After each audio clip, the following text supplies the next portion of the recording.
The condition is really crazy condition. And that shouldn't give away the whole secret to professional windsurfing. Matteo Iachino giving Antoine elbow a run for his body. Here we go. Woo! What a finish. The guy is kind of talking bullshit. The team's just got to work a little harder. Welcome to the Windsurfing Podcast, back again for episode 27. And yes, this is the full restart for season 2. So every Wednesday from now on, you are going to get a podcast. And we are kicking off this week with arguably probably one of the most famous waveboard shapers in the world. He grew up on Madagascar before moving to Guadeloupe and on to San Francisco Bay Area before out of high school moving to Maui. In 1996, he set up a custom board company. Yes, he did. A board brand with 3 other absolute legends, Francisco Goya, Jason Pryor and Sean Ordonez. And when it all kicked off, he wasn't actually the shaper. He was the accountant. So we talk about all that. We talk about nowadays and where board design is going. We talk about the Lenny effect and how windsurfing board construction has moved its way into surfing. And obviously lots more. Who is it? Well, it is, of course, Keith Teboul. Keith, how's it going? Good. How are you doing? Thanks for having me. Thank you for coming on. I'm pretty sure you're slammed with work and last Jaws swell. So a couple Jaws orders, guns, windsurf boards. For sure. all of the above. Yeah. It's pretty cool. I bet there's plenty to do. I have so much to talk about. I don't actually know where to start. So let's start at the beginning. Your bio is pretty... Yeah, there's a lot of traveling already, like at an early age. Born in Madagascar, lived in Guadeloupe, West Coast US, go to Maui eventually. How did that come about? Well, my dad was French. My mom is American, and they met in Paris. And basically we moved from France to Madagascar because my dad was a dentist and he had an opportunity to buy a practice in the capital of Madagascar. So before I was born, they were actually in Madagascar. Right before I was born, they decided to move to the south of Madagascar on the ocean to be closer to the ocean. And so they did that. And then I was born. So I was born in the south of Madagascar. And then eventually my dad figured out a way to work for it was a big missionary hospital in the south that was American run. So he started working for them and we were there for 10 years. And then he decided to move on. And we actually went to the US for a couple months as he was thinking to move to the US and, start doing his dental practice in the US. But having to do all the tests over and a lot of schooling and all that, he decided that, so we were in the US in Minnesota for 3 months of all places, in the middle of winter as a little kid from Africa, first time in the snow. And it was pretty crazy. I didn't like it. So after that, we moved straight to Guadeloupe for a couple of years.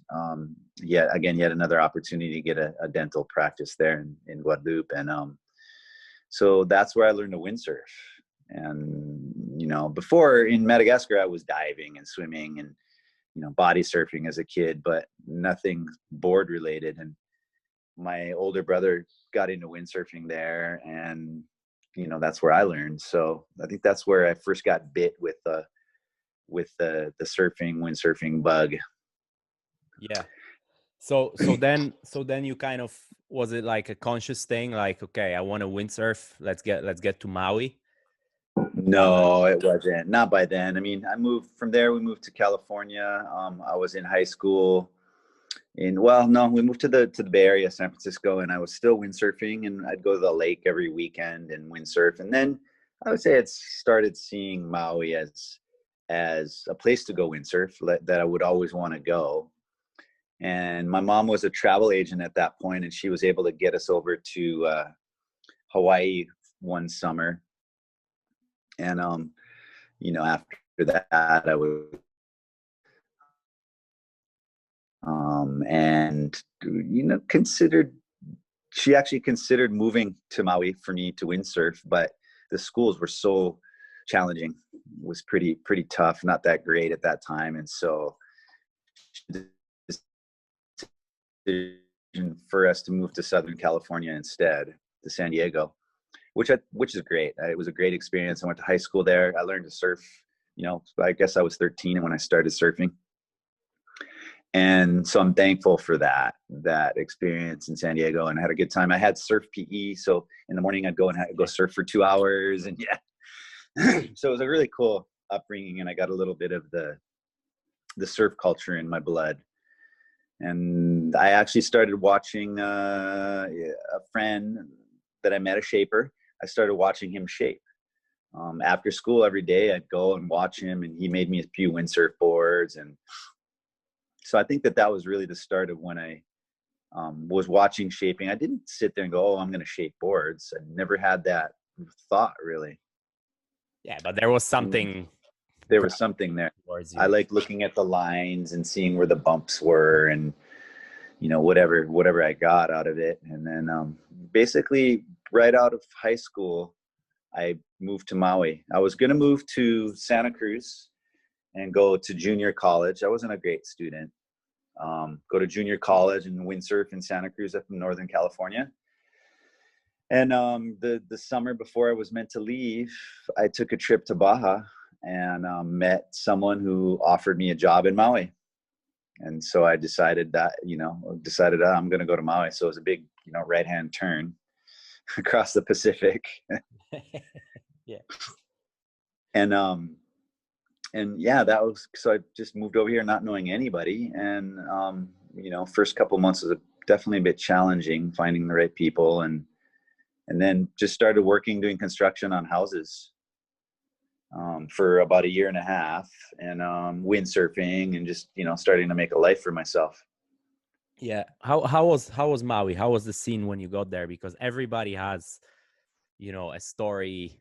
Like it's so different to now anything else in the world. And I guess at that time it was kind of booming with the, couple contest, like even 3-4 contests every year at Hokipa, and all that. Yeah, I think when I first came, it was definitely, it was booming the windsurfing. It was booming the windsurfing industry, but it was kind of at the beginning of it for the professional side of things, I think. And it was pretty tough living here in Maui. It was pretty rough.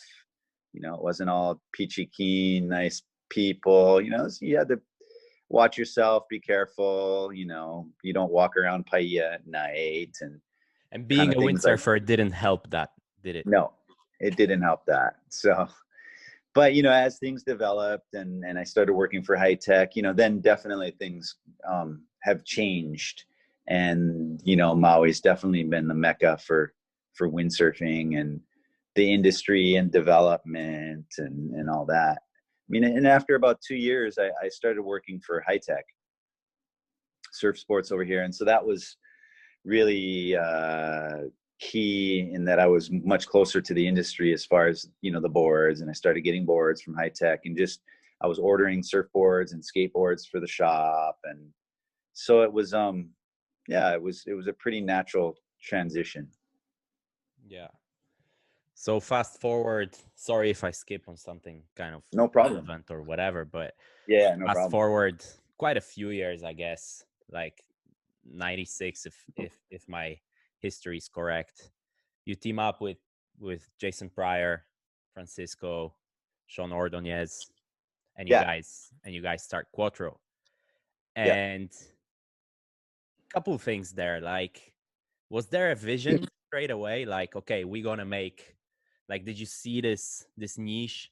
Like, okay, we're gonna make like sick boards for Hawaii. I don't know. Like, what was there a vision, or was just a bunch of friends just, okay, let's do something?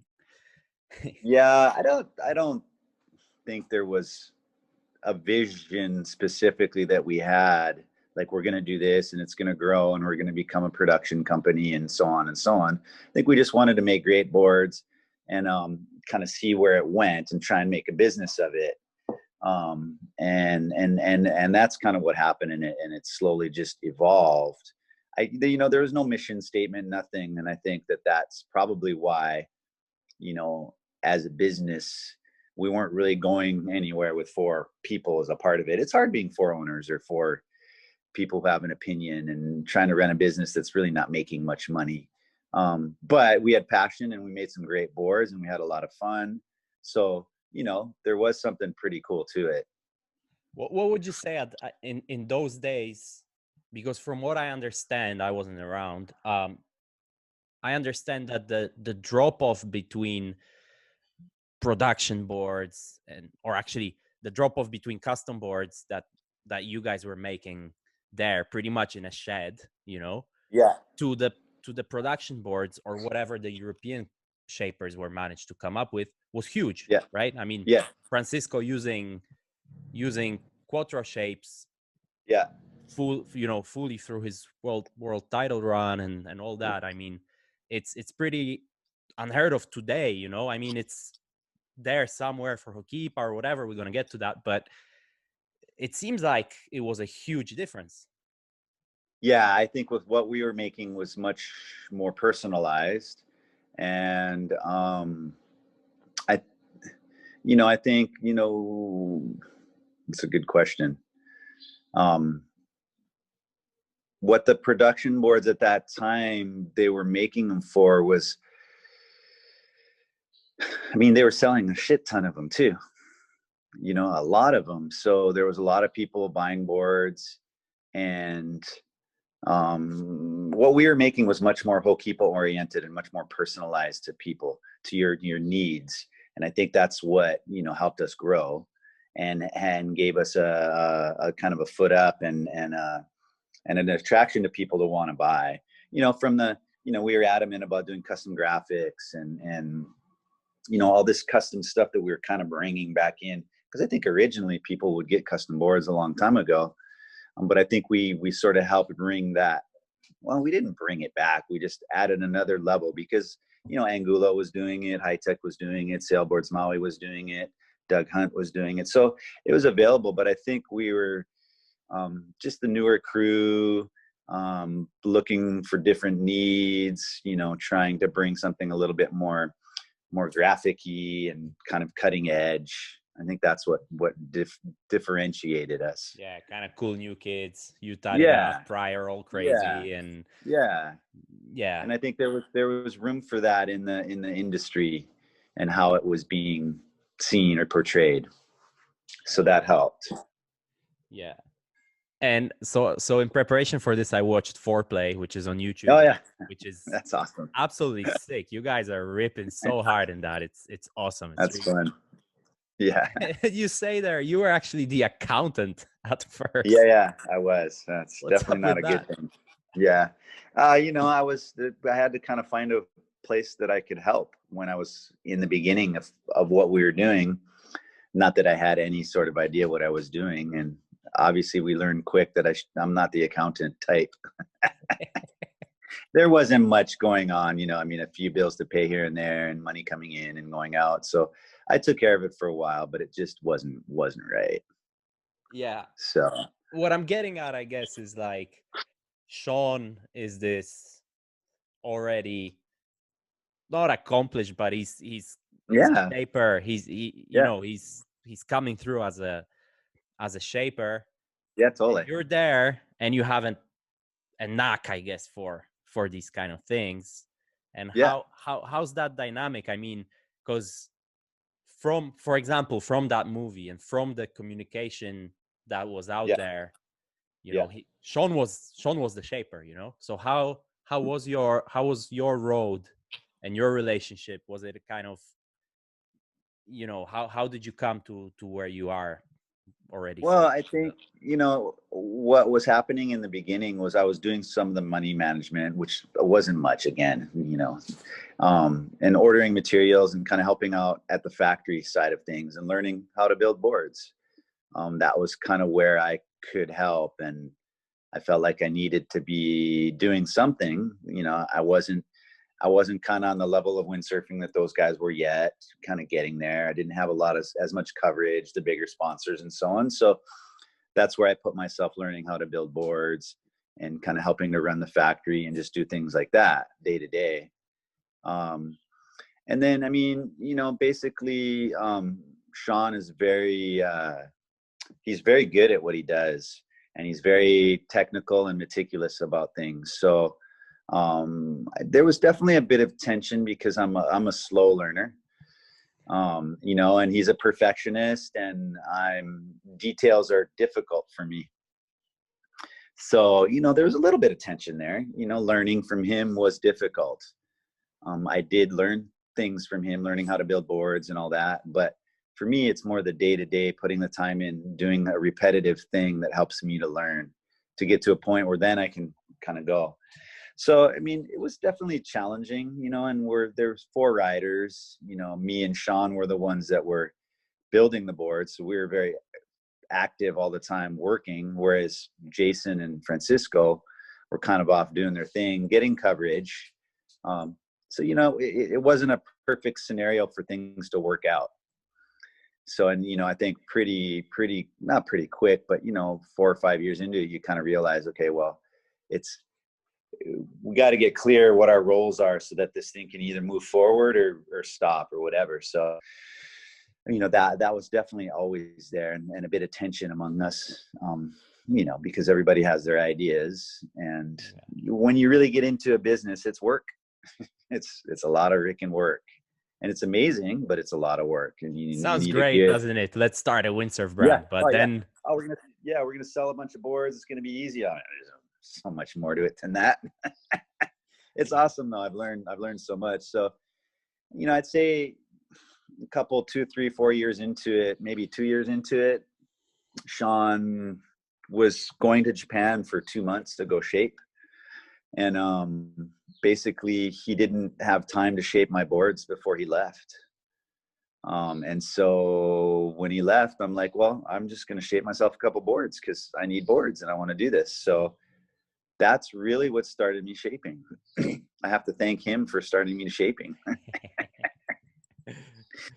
And so, I built my first 2 boards, and then, whatever, they worked okay. And I got something, and then built a few more, and then got one customer here. And then, Jason Pryor, I think, felt like he wanted to help me out and, get me making him some boards. So I started making him boards, and then, slowly but surely it just sort of developed like this. It wasn't a conscious thing that I'm just going to do this and this is what I want to do. I don't think anything in my life has ever been like that. Maybe you have an idea, but I kind of like more flow with things and try and follow what feels right. Yeah. But at some point you had to kind of make that call, the 3 of you, like, okay, now Keith can shape, and we can kind of we can buy Sean out pretty much. Yeah. Like that's a lot later, but I think, but at some point you had to make that hard. Yeah. Yeah. Well, I think that's, that it kind of like stewed for a couple years where I was shaping, and we had a moment where we were actually building boards in different places, under the same logo. And so, yeah, it definitely got a bit strange, a bit challenging for sure. But then at one point we had brought in someone to kind of run the business with us, like, run the day-to-day money and all this, the orders, and keep us a little bit organized. And that's when we sort of looked at it and said, we need to buy Sean out, because it's better for him and for us, because he was unhappy. I don't think it was going the way he wanted it to go. And so on the other side of things, we decided, okay, let's do this. So basically we bought Sean out. And then pretty quickly after that, Jason Pryor, saw the writing on the wall that he's a very practical person and sees it how it is. So he just said, look, guys, I think, I don't see myself coming in and building boards and all this. And I think that, it's better if you guys kind of just do your thing. So we did. Then we bought Jason out. And I think that that's really when the business could kind of move forward and have a direction and be sort of guided and grown. Yeah. And then the business turns into kind of like a Maui based business, shaping boards for for Hokipa and for down the line stuff and whatever. I remember going to Cabo Verde in the year of that amazing contest, 07 or 08. Yeah. And as a kid, and I saw like all these boards had a Quattro logo, and I was like, I thought that was, that's a starboard, that's a Fanatic, that's whatever. Yeah. And I guess you found that little niche that kind of was there, but at that time already in the late 2000s, nobody apart from you was actually doing that, getting boards from so I guess, I don't know, conscious or just that happened that way. And I guess the second part was like, did you not feel like you're kind of like Francisco was out getting world titles on Quattro boards branded Fanatic, and then guys were freaking ripping with all the boards branded. And for the outside public, maybe, I don't know, maybe because I was in Poland or whatever growing up and a kid and I didn't know anybody, I had no idea. You know what I mean? Did that not bug you? Like, not getting the credit, not getting the outside, maybe, like, okay, I want to get. I mean, for me, no, it didn't bother me because I was just an up and coming shaper. And for me, it was just getting more recognition on the down low, sort of, I don't need these big accolades or that it's me that does it. It's not important to me. More important to me is that the best guys were getting some boards from me and Peter Tommen and, other shapers too, but they were definitely still coming to me and to Quattro to get boards. And so that was enough for me to keep me stoked. And I think the people that needed to know, or there was a little crew of people that knew that they were on custom boards, especially here in Hawaii. That felt good, just developing what we're doing. And the fact that these riders that ride for other brands come to you to get boards felt good, and I didn't feel like I was in a place to say, well, no, I'm not going to make you boards because we don't do that for anybody but our riders and, just a Quattro branded board. So for me, it just kept us busy, kept us making money, and kept us growing. Yeah. Okay, shaping. There's this very scientific numbers files side to it, and there's a little bit of an art flow, kind of feel side to it. And both you and Sean mentioned, like, I don't really do numbers, I'm a feel guy, right? Yeah. So where is that balance for you? Because doing being in racing, it's all about the numbers and all about these things, which we'll get to also. But well, for me, it's just about, I have the most amazing tool possible. I have a computer shaping program and I have a machine that can shape boards. That for me is the numbers. That's the technical, the physical part of it, because I have a record of all my shapes. I can look at the numbers, I can see them. And then what I do with my hands and my head is creative, and I put it into these tools that allow me to be very technical. I like being very technical, but I don't like being technical if I have to do it physically with my hands. I like the machine to do the perfection. To be honest, I'm not a very good hand shaper. I'll be straight up. I never was. I could do it. And, sure, if I spent, a week mowing foam, doing lines, I could probably be all right. But to me, that's not the joy of shaping. Don't get me wrong. I love going in there and shaping. To me, though, it's about the whole picture. It's about my computer program that I'm getting better at and understanding and able to get what I want. and allowing me to be super creative and think outside the box. Because to do some of the things I do on the foil boards or even the windsurf boards and these channels and all this weird stuff, to do it by hand, sure, you could do it once, but to really understand what's going on, you need to replicate, you need to be able to evolve. And that stuff takes time and consistency and a precision that I just don't have the attention span for if I had to go in and make it by hand from scratch.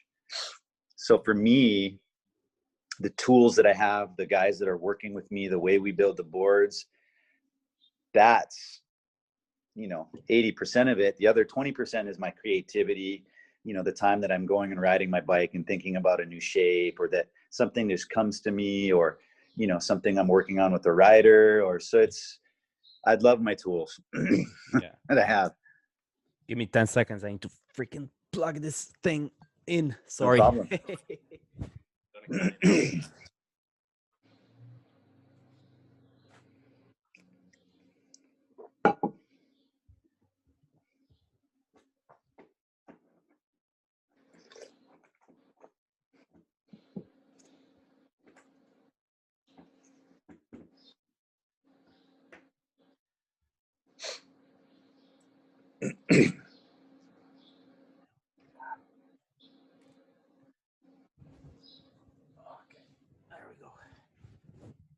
Okay. So in your mind, when you kind of have to, you're going to build a board. And of course, with the years, it's a development of something. It's something it never starts from scratch, right? But Yeah. in your mind, what is it that kind of comes first? Like, you think like, the rocker line is the base, or the outline is the base, and then, or are you thinking more like, let's take it step by step, and we take that rocker line that X rider liked, and he wants a little bit more of that, so we're going to change the outline like this, or whatever. I guess the question is, what is the process like? Well, I guess it really depends on obviously what I'm working for whatever. So I choose a board that a new concept that I want to try, or an idea. It's more like either someone comes to me or I'm looking for something in my personal board. Let's say I'm going to do a board for myself right now, a new board. I'm like, okay, I have a board I really like. It's an asymmetrical. What's so cool is my shaping program allows me to shape asymmetrically. So I can work on either side of the board independently. So that's been a really cool feature that's been added. So I do need to make myself a new board. So let's go through the process. I love my asymmetrical right now. So, and every time I'm riding, I'm feeling things going, wow, I'd like maybe a little bit more drive, or, maybe a little bit more hook in the turn off the top. And so I'm kind of always sort of feeling and thinking about things, and things for me take time to understand. But I think over the years, I've developed a really good sense of how things are working, speed, turn, all this, just because of all the development we do for production. There's a pretty rigorous process we go through to make production boards, because it's expensive. I don't want to make shit, and then you want to put your best foot forward, and so we make a lot of prototypes, do a lot of testing. So basically I'll kind of understand my board, and then I'll sort of let it go, and maybe I'll go on a mountain bike ride or something, and something will come to me, and I'll think about, maybe this is how I could get a little more turn or a little bit more drive. And then, then I have my board that I know as a base. And so I'll pull that up on the program and start playing with it and feeling things like, I'll move the wide point forward, on the bottom turn, so I get a little bit more drive. I'm like, well, I don't want to lose how it kind of pivots through turn. So I don't want to go change too much, just a little bit. And then, then as I evolve with the program, it's more a feeling. And when I'm in a groove, I can feel it. It's like, okay, things are flowing and I'm feeling happy inside. And there's an energetic thing that's going on while I'm shaping that, I know it's a computer, but it's not different. It's a tool. sit there and okay, wow, this is flowing. And, you know, I've had times when it's just not flowing and I just stop because it's a waste of time. And I'm going to go somewhere that's just not going to be, you know, beneficial. So, you know, and then, you know, so I'll go through that. And then usually what I'll do is day to day, and then I'll come back and I'll look at it. Depends on how excited I am about it. If I'm really excited, then I'll make sure my guy cuts it right away and I get it built as quick as possible so I can try it, you know. So that's one thing. And then, you know, say like Lenny, I make him a ton of surfboards, and he was just on Oahu. He was riding his board, getting footage, you know, and then he sent me like 10 clips of the board, him riding the board the other day. He's like, hey, will you look at like what I didn't like? And, you know, I gave him my back. And then, you know, now we're going to make a new surfboard with some changes that I think are going to be beneficial. And he was kind of feeling the same things when I explained what I was seeing.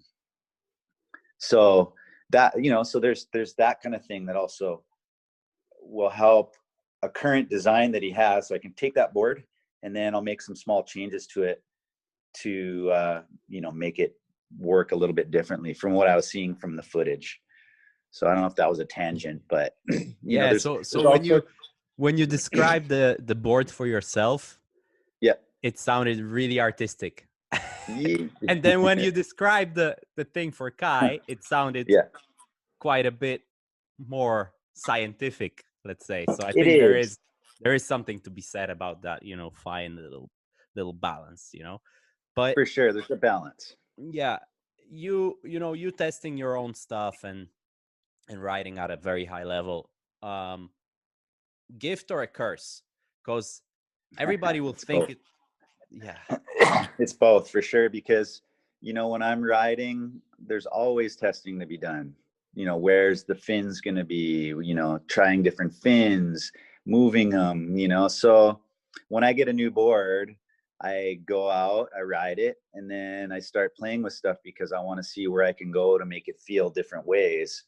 So it's a gift 100%, you know, because I get to do this and I feel very fortunate to be able to. And I remind myself every day, if I'm grumpy or whatever, that, you know, it's a gift that I have to be able to do this.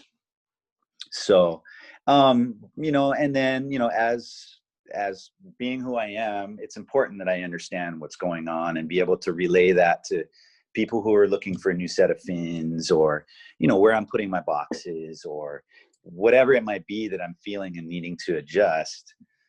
It's all really important. And then, you know, sometimes I try and also just let go and just go sailing and not think about anything and just have fun. But it's hard, you know, doing what I do, not to say, I could use a little bit of this or a little bit of that, but I think right now with windsurfing, that whole aspect is slowed down a little bit.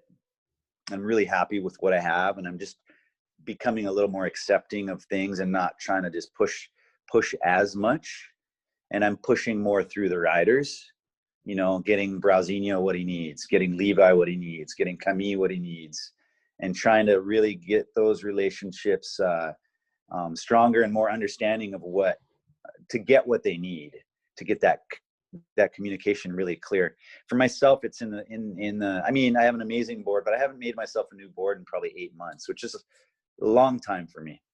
Yeah, I'm really enjoying what I have. I'm about to make a new board, but in the surfboards, that's where I'm really making a lot of boards for myself and trying to understand the surfing side of things more.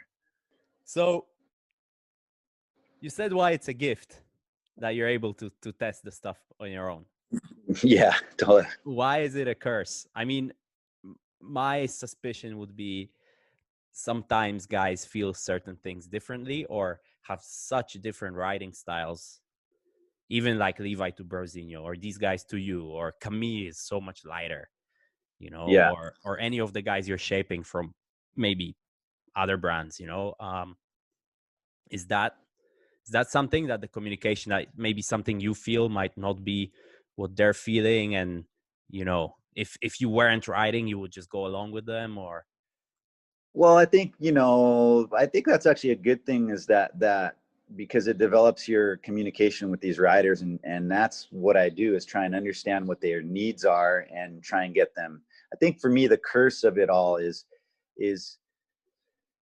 always having to be on when I'm riding, or, you know, it's always thinking about it, like what's going on, why isn't it working, and all that, and not just enjoying what I'm doing for what it is. And I think that's the curse part of it, which isn't that bad of a curse.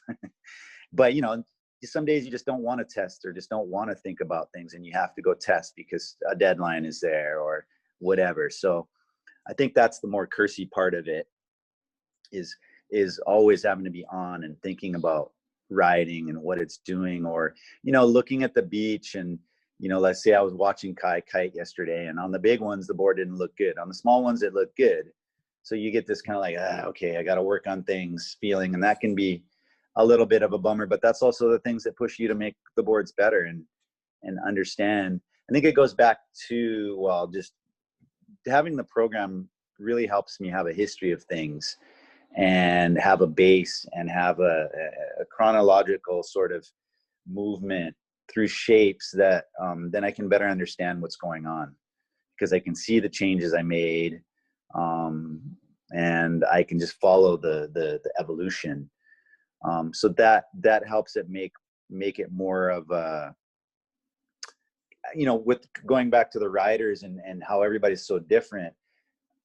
That's a good thing. It's hard to deal with, because you're trying to meet everybody's needs, and sometimes you can feel like everybody's pulling something from you, and that's hard. But then it's also a challenge, and it can be very rewarding when, you know, you get great feedback from Browsinho for his board for Jaws, or you see him sailing and what he's doing. You're like, wow, I'm a part of that. And then same Levi, Camille, all of it, Kai, all the surfboard riders. So I'm pretty fortunate overall. Yeah. Aside from your current, let's say, branded guys, your top 3, let's say, of the guys you enjoyed working with most. Yeah, I'd say Jason Polikow was awesome, you know, because of his level and what he's done for the sport. You know, I've worked with, who else have I worked with? It's a good question. I mean, that was one of the biggest names that I've worked with before. You know, Jason has always gotten boards. He doesn't anymore. We actually I don't make boards for other riders now with other graphic brands, but there just isn't as much of a demand as there was, because in general, the competitive side of things is much tighter.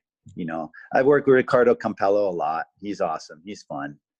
You know, he's a crazy sailor. And so he really pushes your envelope. And then who else have I worked with? You know, those are the kind of the guys that I've probably made the most boards. Robbie Swift, I think I helped him along the way at some point, making some really nice boards. And then, you know, I think that's also allowed them to go to their current sponsors now and have their feedback and, you know, push the designs, because they've been able to try this, they've been able to try this, and, you know, kind of bring it all together and get their current sponsors what they need. Two guys that you mentioned JP, I mean, Jason, and, you know, a lot of people give him credit for kind of revolutionizing the way waves were ridden at the time.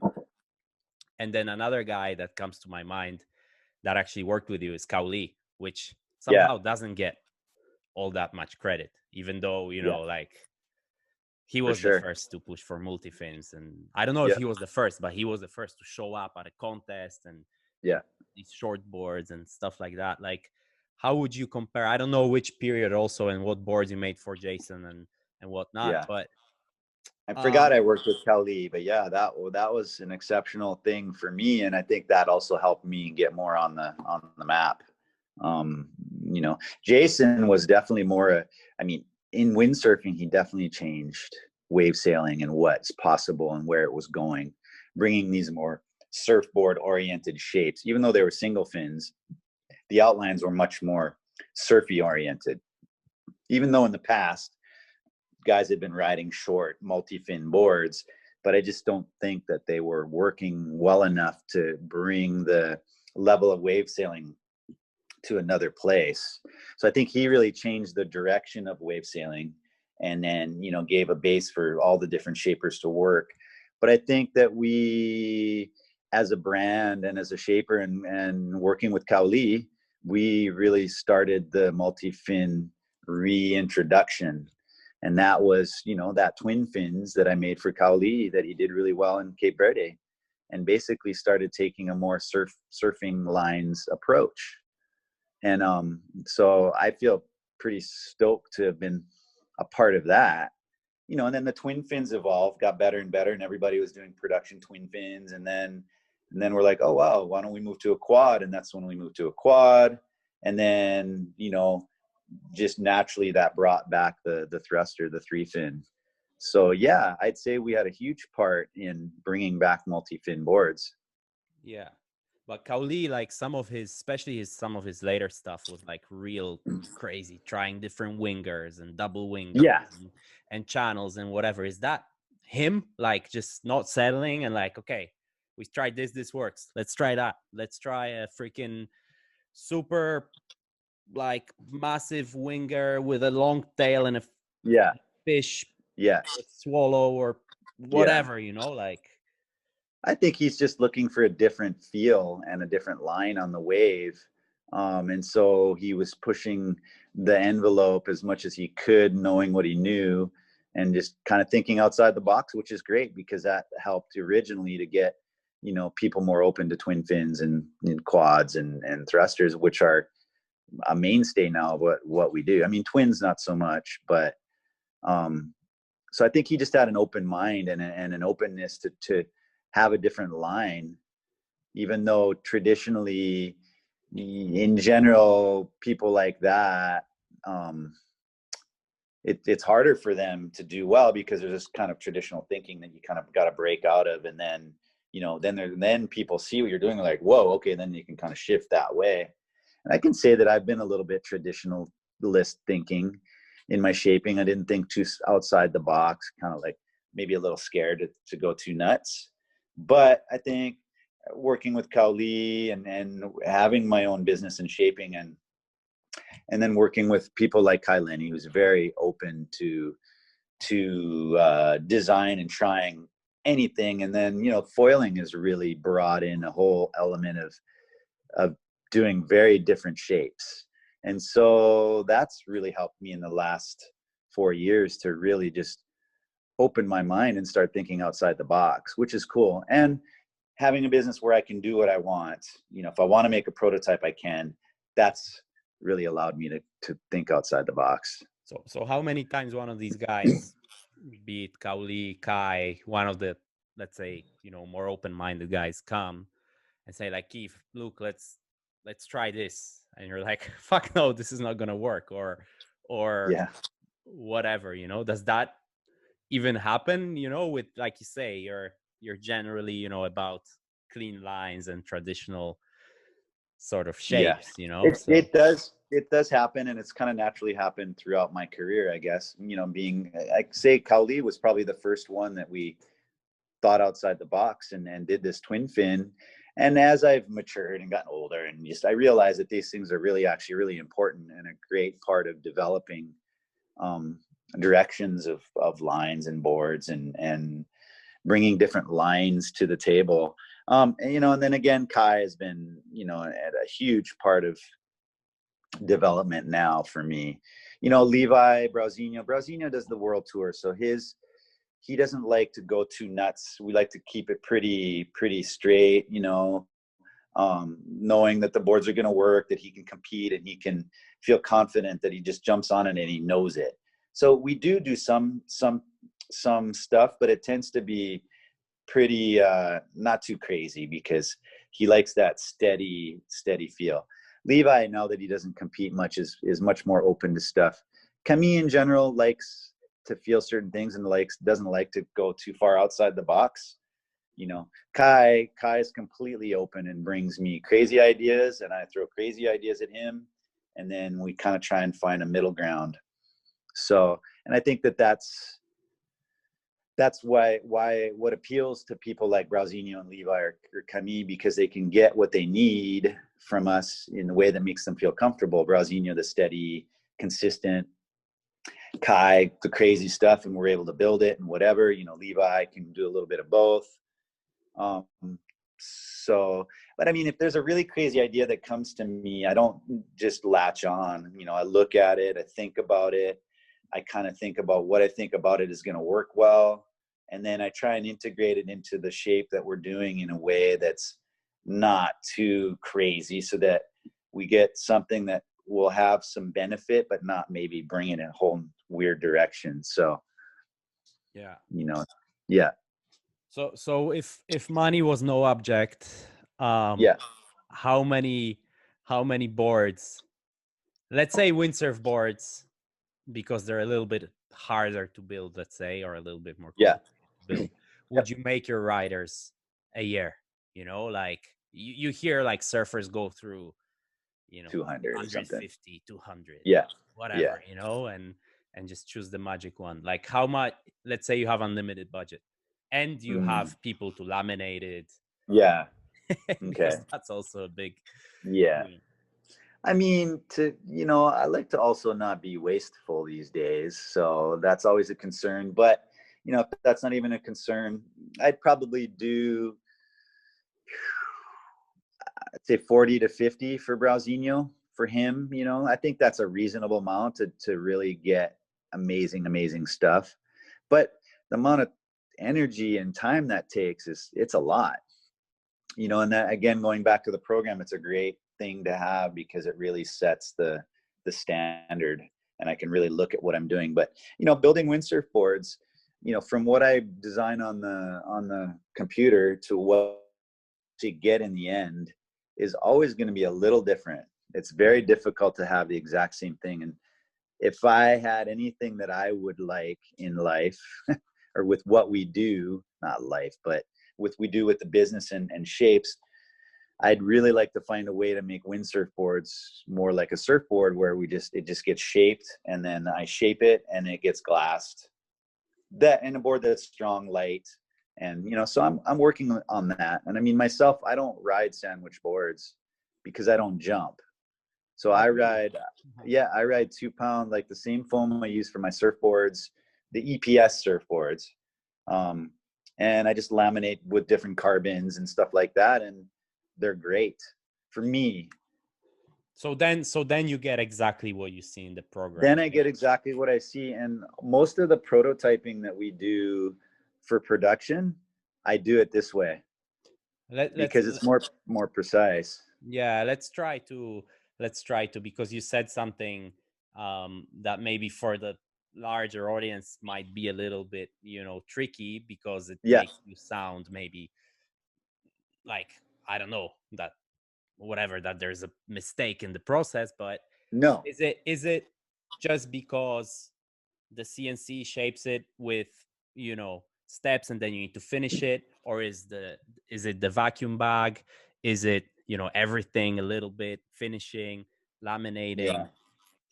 Well, I think the main thing when we're building windsurf boards, anything sandwich, even vacuum laminating, all that stuff. So if we're doing the sandwiching under vacuum pressure, you know, we put rocker sticks in, we put them on tables, we do everything in our power to keep the board to stay exactly the way it's meant to be. Yeah. But there's always going to be a little bit of variables, and those variables now are thought in place. You know, I compensate in the rocker so that it comes to the numbers that I want. So we're very good at getting close, but if you take out any of the variables, it's going to really help to give a consistency and a feel for developing shapes that I think, you know, saves time and, you know, energy into thinking about what's going on.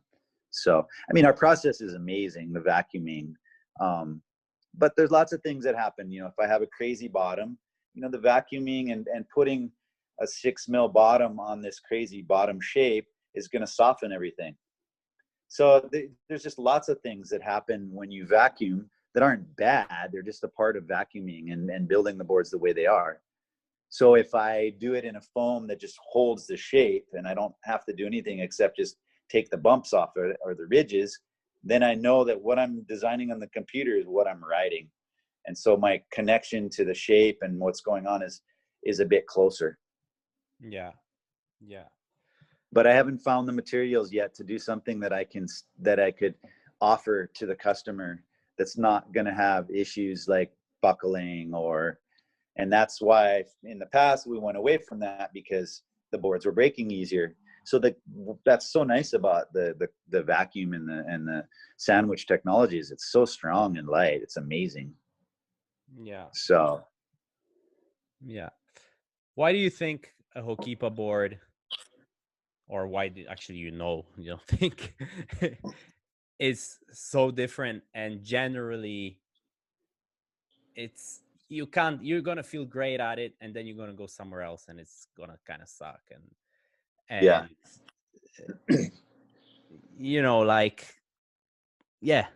explain to the Well, audience. I think more than anything, it's like a good wave board is going to work well in waves. So whether it's here or a good wave in South Africa or Cape Verde, it's going to work well. And I kind of look at it like surfing, which is more affordable than windsurfing. Is like you're going to have a board for different conditions. If the waves are slow and soft, you want something with less rocker, a little fuller, fuller rail, something that gets going quicker and keeps you going.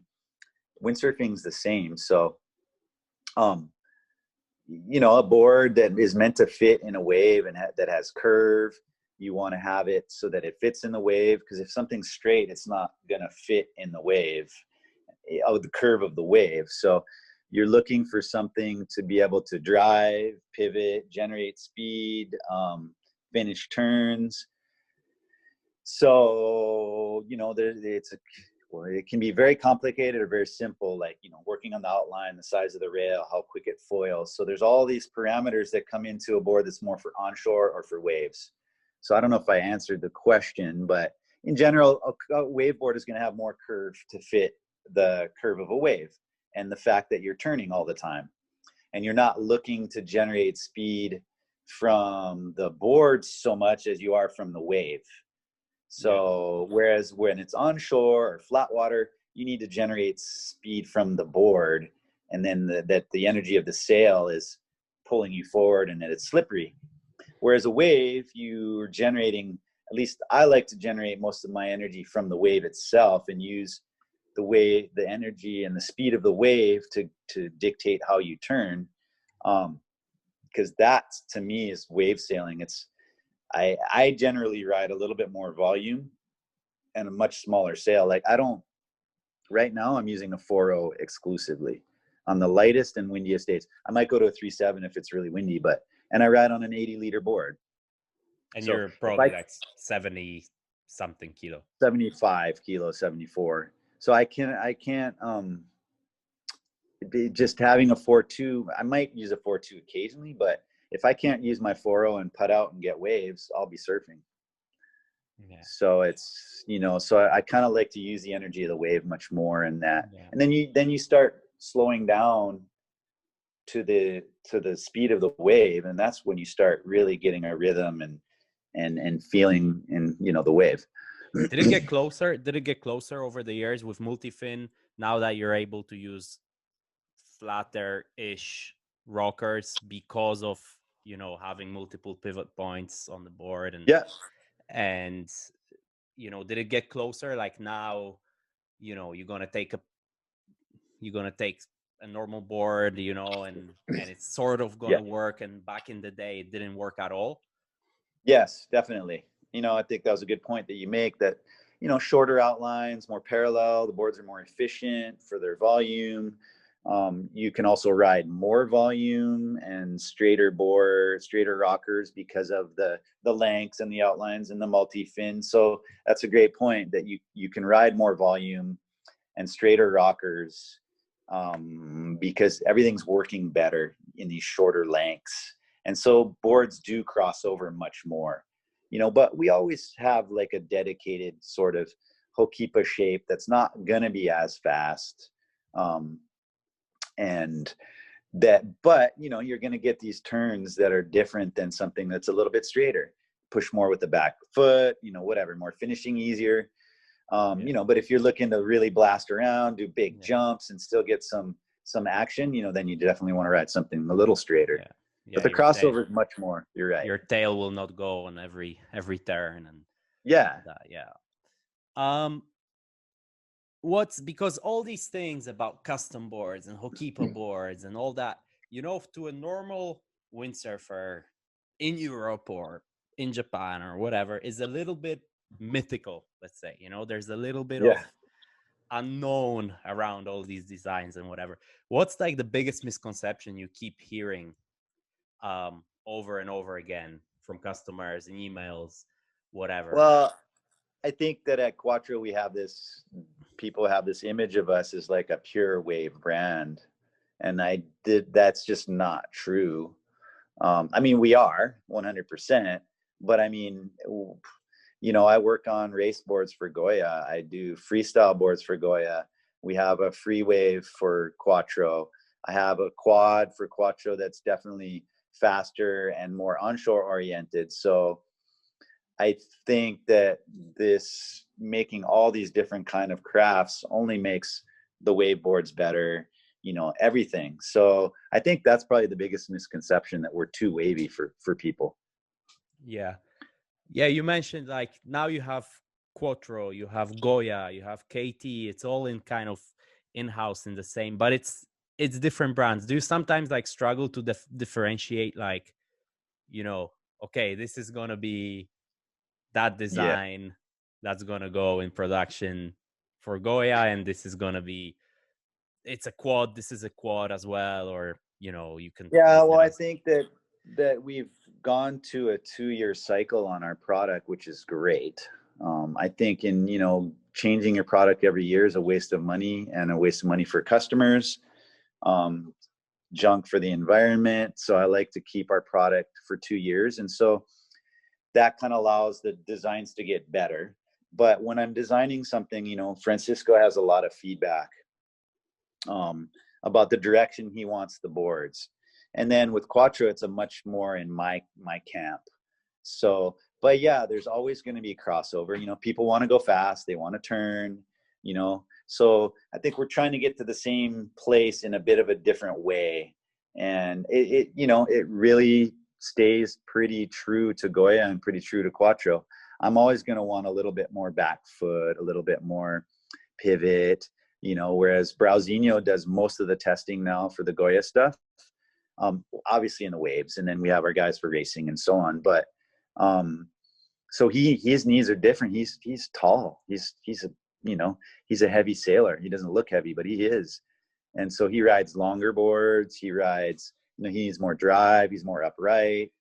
So it's kind of naturally the boards go a direction with the riders that are associated with the brand. But there's definitely crossover, and I take stuff from each and put it in the other, and so on. You mentioned racing and slalom. Yeah. For a guy that grew up surfing, windsurfing, Maui, Caribbean, West Coast, US, and all of a sudden you get, Francisco just, hey, Keith, let's make a slalom board. You have this rider, Benny Vandersteen, actually before it was Gabrielle Browne. And let's make some slalom boards. How much of a headache? It's a fucking headache. It's harder to do that than it is to do wave boards. For you, because I guess. For me, 100%, because it's not something I do every day. It's been, for me, this project was more about the people that are involved in it and helping me to make it happen, because I couldn't do it on my own. It's because I don't know enough about racing and the needs.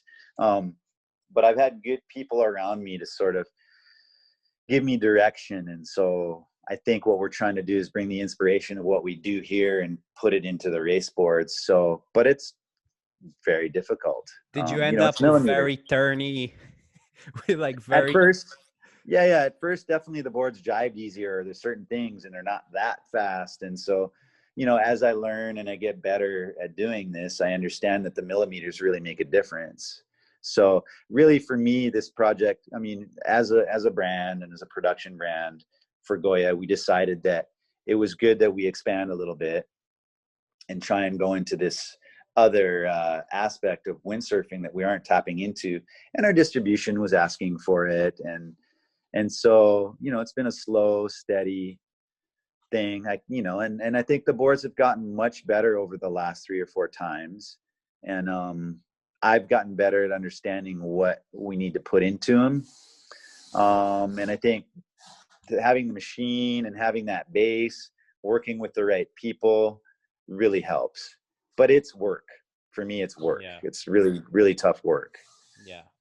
And for somebody that's been around race boards more than anything, I can tell you why it's much easier for me, because the first 80 or 90 or whatever cm of the rocker is flat. Yeah. You know? So you can put a straight edge and wave boards, I look at it and I don't understand shit. You know, I put my straight edge and I'm like, well, it's just rocking, you know? So yeah. So I mean, but there's so much more to it than just that flat. No, I mean, of course, right. but it helps because that area is the crucial key area, right? So it's way easier to measure. I thought it was flat to 120. No, I'm saying. Yeah, I don't fucking know. Yeah. So that's fun. I mean, it's a new challenge. I can't say that it's my most passionate thing that I do, but you know, when it's passionate when you see results and you see the board getting faster and you see the guys pretty stoked and you see a little bit of energy around it. That's you know, satisfying. That's, so you're you not know, tempted to go and have a blast and have a feel for. I do. I mean, I do definitely go try them, but I have what I feel is not going to affect the boards because I don't know enough at all. I rely completely on Ben and whoever else is testing with us to give me their feedback and try and help me make it better. Yeah. You know, I might be able to help a little bit, but I'm more just the tool of that scenario than I am the actual innovator. Yeah. You know, I can definitely say that. So, but you know, maybe some of the flavor of what we do and the other stuff is going to come in and give people some sort of feeling when they're riding as well. Yeah. So we mentioned innovations and weird stuff, and like it seems for the last, let's say like 15 years ago, the multifin came back, right? And then progressively the boards got shorter, and you know, as you say, the outlines managed to get rounder and everything kind of evolved. And it seems like, from the outside at least, it seems like the evolution sort of slowed down, you know? Are we just looking for something new right now? Do we need another, I don't know, do we need to find out that, you know, these channels or these triple concaves or whatever, or it's just going to be just a little bit fine tuning here and there? I think for me right now, it's more fine tuning than looking for, you know, other radical stuff. Though I do some pretty cool stuff on the pyramid, you know, the full. So I have outlets for creative different stuff. Like the pyramid in the Quattro line is the most current kind of shape that I'm doing here in Hawaii. And you know, we're always trying to make the boards faster and still keep the turn, because it's important to go to fast. You don't want to be feeling like you're dragging a bag behind your board. So but in general now, I'd say the designs are more just incremental changes to try and make them better and more efficient and feel more stable and balanced and get what you need out of the board. There'll be stuff coming. You know, I'm working on a couple little things, some ideas that are starting to blossom that could be a little bit radically different.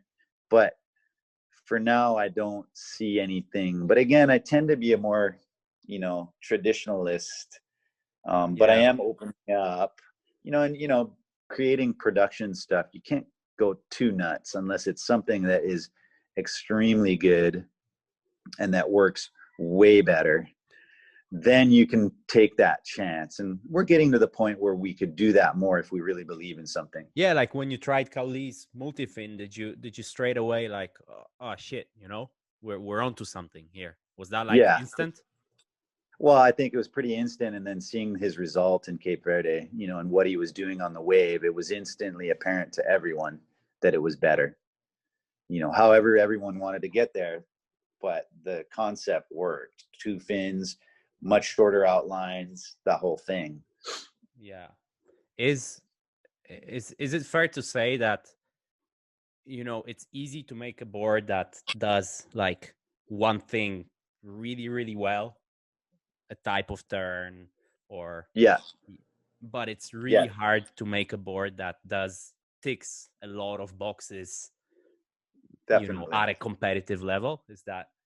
Yeah, it's definitely hard. But, you know, as I've gone through the whole production, making production boards is really detailed and a lot of testing. And so you gather a lot of knowledge doing that. So now when I think about shapes, it's much more a whole, as opposed to before where maybe I was working on the outlines a lot, not changing rockers much, or, you know, working on the bottom or the size of the rail or whatever. I was, you know, went through stages where I work on each aspect of the board that was, you know, important to me. And now when I think about a board, it's much closer to the whole board, how I want the rail to foil, how I want the flow of the, you know, the profile, what rocker I want to use, you know, with the outline in combination with the fins, where they're placed, what kind of bottom. So just as I've matured as a shaper, I'm starting to look at things more as a whole. And so, you know, that helps make a board work better as a whole. So it's not going to be just about this one turn. It'll be, it gets that turn, but it has enough drive, but, you know, so. Surfing to windsurfing and windsurfing to surfing, how much overlap?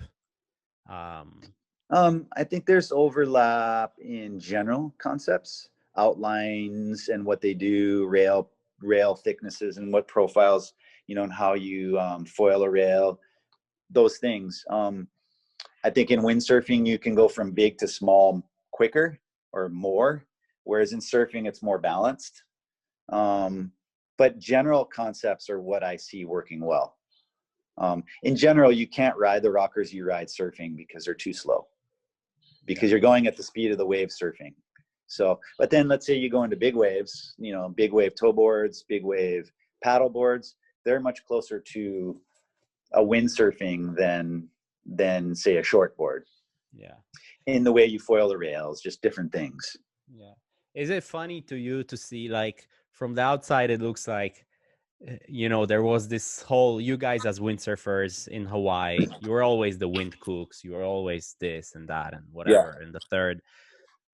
And now a lot of the guys that really made their name in windsurfing have actually crossed into surfing, you know, like yourself. Yeah. And, you know, like, you have some freaking sick surfers using your boards. And you have, you know, like, it was like, for example, it was funny to me when they were all like, oh, EPS, that's amazing, you know? Yeah, like, I know. We've been using that for, we've been using epoxy boards for like 30 years, you know? Is it, I don't know, is it like vindicating to see like you and all your boys and whatever just making it in the surfing world that right now is just so much bigger than windsurfing, you know? I think, definitely it feels a little vindicating, you know. I'm not a little like fuck you, that. You know, you guys like a little bit.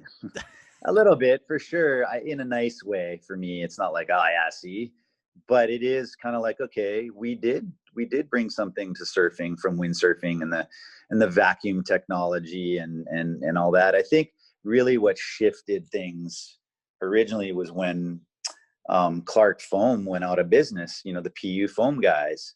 And then all these new companies had to kind of step in and use, start making blanks again, the PU blanks. But I think that shifted and brought a little bit more openness to different kinds of foams. And we've always had different kinds of foams, and the parameters of what a windsurf board goes through, the abuse, the shock, the, you know, the speeds we go at, you know, I think that's really helped me in what we do and how we build the boards, and an openness to technology. And another thing is that, you know, because the surf brands and surfing tends to be a little closed-minded, and to get KT surfing into the surfing arena, I had to bring something a little different to the table. And, you know, I'm not saying that it's better, but it's just different. And, you know, I'm working on technology all the time here. I'm working on some new stuff right now, and it's amazing because there's an openness to it, and I'm able to do it, you know, because I have the technology. Because, you know, as a surf brand, most guys can't vacuum bag, and they're not gonna, because it's not part of their process. It's not easy. So I have an edge in the technological side of things. And then, you know, Kai has really helped our brand to bring an awareness to different technologies. I mean, he most has EPS, full carbon vacuum laminated surfboards, from toe boards to, yeah, it's all carbon. You know, all his guns, they're all carbon, you know, and then, you know, the proof is in the pudding, like we say. It's like you see the guy riding and you see that he's riding well. So there's something to what he's riding, you know. And even like, you know, John now, he rides EPS full carbon boards. He loves them. He's breaking them here and there. So there's just an openness. And I think that surfing, you know, is starting to, well, they've already seen that these other technologies add another facet to the surfing, you know, a lightness, a quickness. And that's bringing the riding level up, changing it a little bit, just evolving it, which is great.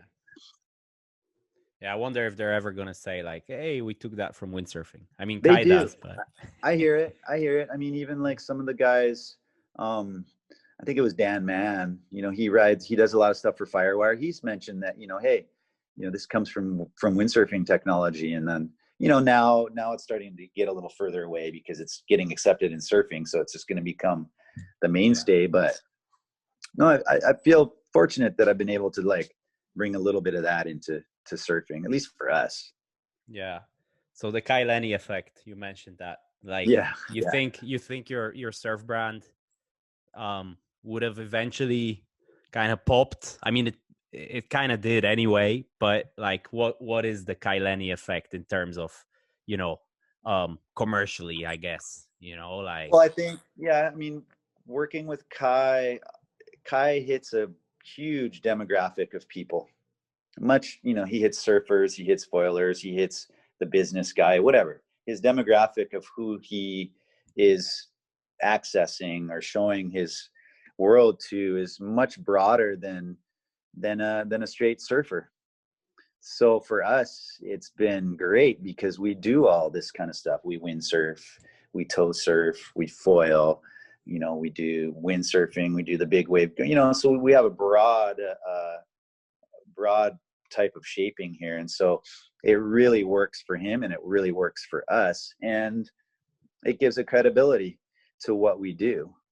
And an openness to what we do, because surfers need to be open to the fact that I make foil boards too, and that I make stand-up boards and I make, you know, whatever. So, but he brings that credibility along with the other riders that I do in surfing and windsurfing, because then these surfers, they see these guys windsurfing and they're like, whoa, that's pretty nuts, you know? So I think just in general, there's an openness that comes along with Kai that he brings and helps other people kind of open up. Yeah. So yeah, that's cool. Yeah, it's been amazing to work with him. So yeah. What's the weirdest? Because there was a time, probably right around when you were starting, I guess, to shape or even just got to Maui. There was a time where there was a lot of experimentation. I kind of asked that question, but I didn't really pin you down. Like, what's the weirdest shit you've seen on a windsurf or on a surfboard, and what's the weirdest you've shaped? Having said that, you're kind of a very clean, classic. Well, I can say for me, the weirdest stuff I've shaped is right now with foiling. Yeah, that's bringing the weird stuff in. And it's only weird because in foiling, you're looking for different things than you're not really riding the board. You're riding the board, but it's the foil, obviously, that you're riding. So the board needs to have much different parameters than a normal board. At first, we started with normal boards, and we realized, oh, you need to bounce off quicker, or it needs to flow through the water quicker when you're paddling so you can get up, or it needs to release from the water, quicker. And then once you're in the air, you need a shape that's going to actually maybe help push down the nose instead of lifting up, because you're going 20 miles an hour, there's wind, so there's a lot of different parameters. And these are the weirdest boards I've shaped, and the very different parameters of what you need. And now, some of the stuff we're learning in foiling is coming into the big wave surfing with Kai. And so it's pretty cool. So yeah, now is the weirdest stuff I've ever shaped. Yeah. We have some new stuff coming next year, potentially, that's extremely cool.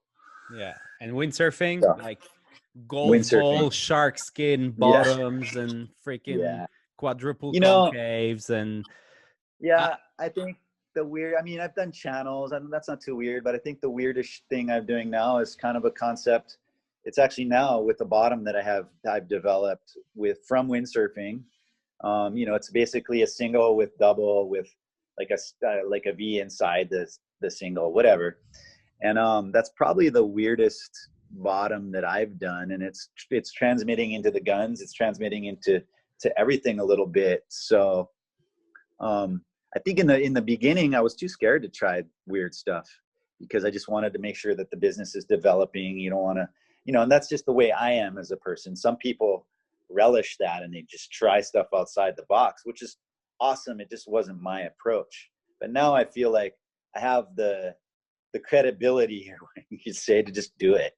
It doesn't matter what it is, And then I also have a bit of knowledge that I've developed over the years to say, well, I think that'll work, or maybe I should do that with this. And so now it makes a little more sense for me to just kind of go crazy outside the box a little more, because I think when I do, it's going to work for the most part, or I'm going to learn a lot. Yeah. So you see these kind of evolutions that maybe, with the eye, it's not going to be a big thing, but like you say, a very complicated bottom, or, a little, maybe a little asymmetrical in production or whatever. Yeah, you never know. But in general, I think where you're going to see that kind of stuff more is in foiling than anything. But some of the concepts now that I'm doing in foiling, I'm considering bringing into windsurfing and surfing. So that's kind of what I'm going to start working on that in the next little bit. Just finding the time. Yeah. Okay. So the boards are heading there. Where's Teboul heading? Where am I heading? That's a good question.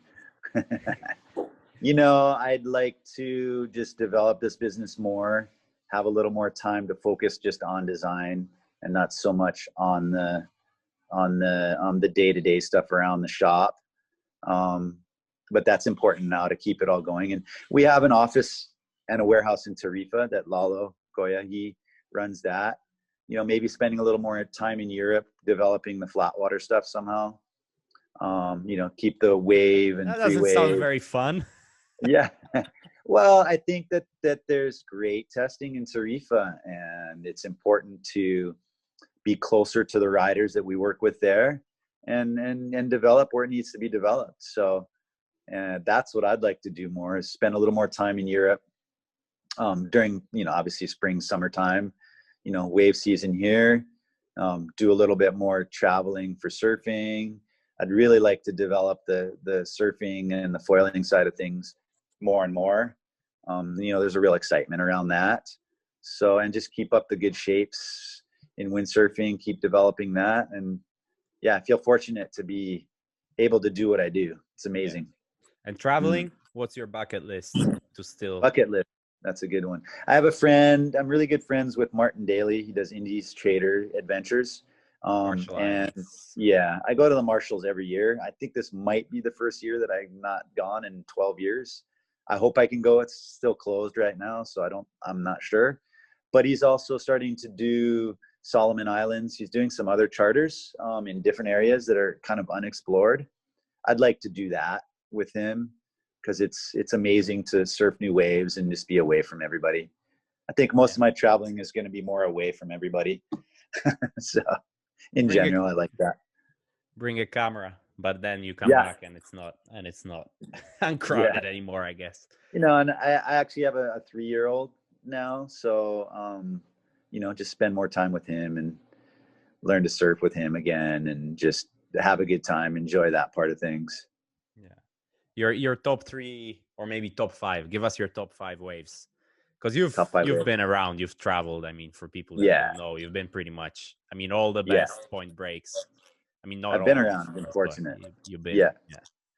I'd say Ho'okipa for windsurfing is probably one of the top, because of the consistency and that I know it, and it's really fun. Cape Verde's definitely right up there. Cape Verde's great for surfing and sailing. And then the Marshalls for surfing for me is by far the best place I've ever been for everything. And some good windsurfing here and there, but when I go there, it's more just about surfing. Yeah, I don't travel light. No, it's a little light. There's days, but it's light. And, I don't travel to windsurf anymore because it's so good here. I travel to surf and just relax and get away. I do so much windsurfing here, which is amazing, and I'm fortunate for that. Where's other good waves? Tahiti is amazing because just of the power, the beauty. I've gotten some great waves in Tahiti. Where else? I mean, I've been to South Africa. J Bay was amazing. I'm sure I'm forgetting something. There's some really good waves in the Caribbean that I know of that I've gotten really good in the past. So, yeah. But as I get a little older and more like settled here in Hawaii, my travel is much more oriented towards just the Marshalls that I know are good and things that I haven't done yet. But not too like crazy 3-day traveling, boats, planes, cars. That doesn't appeal to me as much anymore because I've done it, and Madagascar for me actually is an amazing spot as well. Growing up there and the quality of the waves, I'd like to go back there one time. Yeah, it's good windsurfing as well, right? I mean, amazing windsurfing. Yeah, so pretty unexplored. Yes, and there's guys down there now who have actually like a surf charter camp business, and looks really cool, and they've discovered new waves that I didn't even know about. So it's pretty cool. Yeah, it's open. Yeah. Look, we have this kind of quick fire round to end this thing usually. Okay. So I'm not gonna keep you much longer. What are your pet peeves? People that are cheap. Yeah. Yeah. KP. Yeah, KP, I guess. Yeah. Not to call anybody out. No. I mean, people that aren't willing to like get what they want because they're not willing to spend the money, or cheap people. Fucking live it, I guess. Yeah. How many times a day do you pee your wetsuit is the original question, but I guess it's the shorts for you. Yeah, I'd say probably 2 or 3 at least. Wash it down in the shower. Yep. Yeah. At least you don't claim, you don't. I don't. Yeah, no. A couple, 2-3 times, easy. Yeah. Guilty pleasure. Guilty pleasure. That's a freaking hard one. I think surfing whenever I want. I mean, if it's good, I can't focus. I'm like, well, I better go surf, or I'm going to not focus. And so, yeah, that's a guilty pleasure for me, surfing whenever I want. That's a good one. Yeah. Your top 5 windsurfers of all time. That's a good one. I'd say definitely Jason Polikow. Who else? Top 5 windsurfers. Victor, for sure. He's amazing. Cowley. Francisco. I wish he sailed more still. Who else? Levi, for sure. Levi Cyber. He's one of my all-time favorites just because of the power and the commitment and the lines he takes. And there's so many other good people. I just, shout out to anybody who just puts it out there and puts the work in, and that's what's important. Yeah. It's funny. It's funny. Like in every sport they do that, and we kind of don't, and it's when you start thinking about it, it's just so hard, Like, Yeah. I mean, you know, the level that those guys, I mean, obviously Browsinho too. I can't not blame him because he's the most, I think he's the most all around best wave sailor in the world for me. both Just tacks. about like, Mhm. yeah, both tacks, onshore, side shore, offshore, you know, what he does at Okipa to what he does, you know, in the Canaries. I don't think there's anybody better than him all around. You know, there's better in certain disciplines maybe, but for me, he's the best all around wave sailor in the world. Yeah, For sure. most underrated windsurfer of all time. Most underrated. Oh, that's a good one.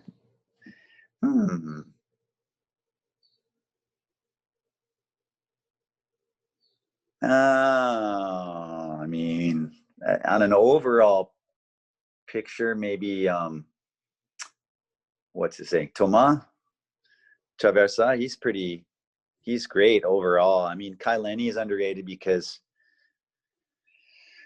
you're an amazing wave sailor, maybe not so much in the onshore stuff, but yeah, maybe Thomas, I'd say probably.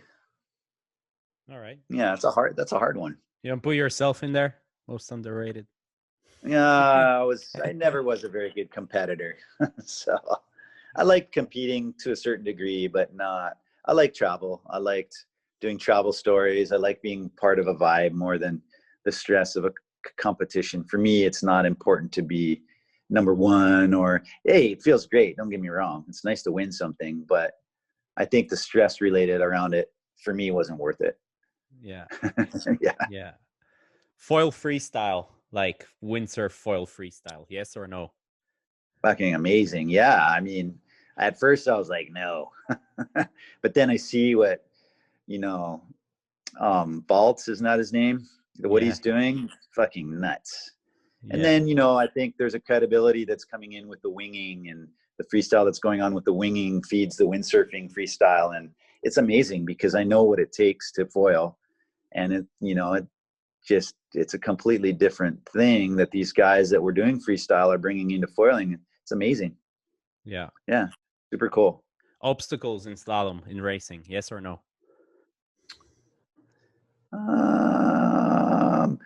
From a fun aspect, yes. From a pure racing aspect, I'd say no. But from a board building aspect? Yeah. No.